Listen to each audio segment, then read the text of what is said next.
Ces quatre pays, à savoir le Burkina Faso, le Mali, le Niger et le Sénégal, sont appuyés depuis près d'un an à maîtriser et élaborer les bilans alimentaires pour animaux et améliorer les systèmes d'information pastorale. Ce premier exercice test, organisé sous l'égide du Comité permanent inter-État de lutte contre la sécheresse dans le Sahel et la FAO, fait aujourd'hui l'objet d'un atelier de capitalisation. Le Sénégal élaborait un bilan fourrager classique qui ne prenait en compte que les productions des pâturages naturels en zone pastorale. Avec l'outil FBS que la FAO a mis en place et qui veut tester avec les pays sahéliens, nous pouvons prendre en compte aussi bien les pâturages naturels, mais également les sous-produits agricoles et les risques de récolte qui nous viennent en zone agricole. Donc c'était un gap qui était là, un manque qui était là, qu'on est en train de combler. Depuis 2019, le Mali est rentré dans le cadre du bilan fourrager classique, comme les autres pays. Et dans ce cadre, nous avons été appuyés par le Niger, l'unité de coordination régionale. Et depuis 2019 jusqu'à maintenant, nous produisons un bilan fourrager digne de ce.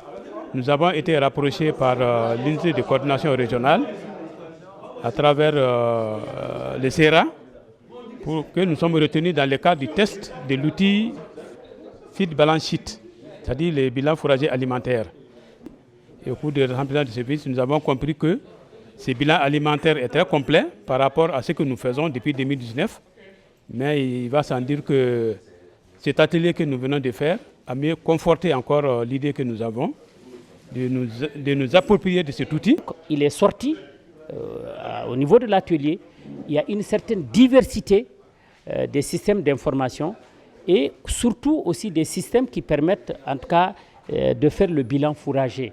Alors la réunion a retenu qu'il faut aller vers une harmonisation de ces systèmes, d'où la nécessité, en tout cas au niveau régional, un centre comme Agrimet, de pouvoir conduire un tel système parce que ça permet de coordonner les différentes initiatives qu'il y a aussi bien au niveau de nos États qu'au niveau des différents partenaires, notamment les organisations de producteurs, les instituts de recherche. Donc ensemble, nous pouvons disposer d'un système harmonisé. Ça, c'est le premier élément. Le deuxième élément, c'est que nous avons passé en revue dans le mécanisme comment faire en sorte qu'au niveau local, au niveau national et au niveau régional, on puisse avoir des systèmes qui se complètent. Effectivement, ce que nous avions comme attente, nous avons montré les systèmes d'information qui existaient et nous avons débattu des difficultés que le Burkina vit mais que les autres pays vivent parce que l'information, c'est vraiment pour que ça puisse arriver à l'éleveur,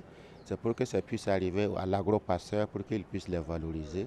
Je pense qu'il y a un certain nombre de recommandations que nous avons formulées, des recommandations qui vont en droite ligne dans vraiment la mise en œuvre et le renforcement des capacités des différents pays dont le Burkina à pouvoir produire une information juste, une information qui permet de développer davantage l'élevage pastoral. Le Niger et tous les pays africains ils vont gagner parce qu'on a travaillé dans le temps avec le bilan fourrager qui n'intègre pas un certain nombre de choses, notamment des valeurs nutritives.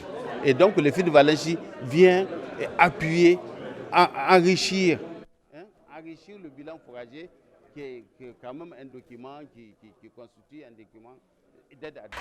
Le renforcement de la résilience des populations pastorales et agropastorales permet de prévenir et atténuer l'impact des risques agroclimatiques et sécuritaires sur la sécurité alimentaire et nutritionnelle ainsi que la croissance économique. Dans ce cadre, il est essentiel de bien analyser les connaissances générées par les systèmes d'information afin de faciliter les choix des décideurs.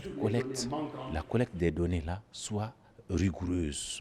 Il est important que les données qu'on intègre dans la matrice soient de très bonne qualité. Parce que si vous mettez des données de mauvaise qualité dans la matrice, vous allez sortir un résultat mauvais. Donc c'est important qu'il y ait des données de très bonne qualité. Nous avons d'autre part aussi présenté les systèmes d'information qui existent au niveau régional.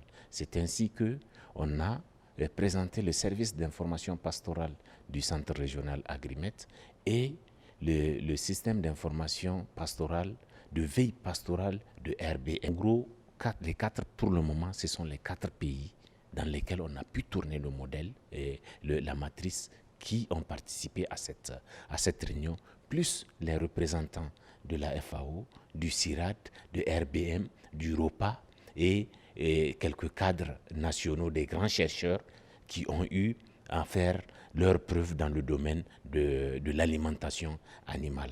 Donc c'est eux qui sont venus. Et pour finir, on a fait une feuille de route. Une feuille de route qui définit les activités à mener à court, moyen et long terme. Je suis en tout cas très satisfait des résultats atteints parce que ça pose les bases, ça jette les bases pour les orientations, pour les actions futures à mener pour qu'à terme, cet outil soit internalisé, pas seulement par les 4 pays, mais pour l'ensemble des pays du CEDEAO. Les systèmes d'information au niveau des pays relèvent de la souveraineté des États. Il faut que les États le comprennent qu'on ne peut pas laisser son système d'information entre les mains d'un partenaire. Les partenaires viennent nous aider, mais le système d'information, c'est un outil de décision. On doit le renforcer.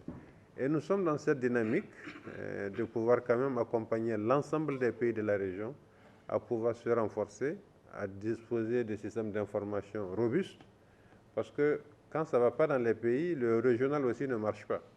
Le centre régional Agrimed, qui abrite les travaux de cet atelier de capitalisation, a pour mission de produire et diffuser des informations sur la sécurité alimentaire, la gestion des ressources naturelles, y compris l'adaptation et l'atténuation du changement climatique, et de renforcer les capacités des organismes nationaux par la formation de leur personnel, l'appui en équipement et financier.